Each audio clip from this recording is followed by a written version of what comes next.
睇緊啲咩啊？睇緊啲強積金啫嘛，咦，好嘢嚟喎！隨便啦。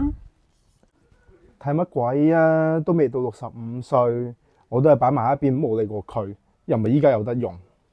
咁又唔係啊，唔同嘅年紀，因應自己嘅需要，可以有唔同嘅選擇，揀翻一啲適合自己嘅，同埋留意下市場嘅變化，而做出相應嘅部署，咁樣回報分分鐘都會高啲㗎。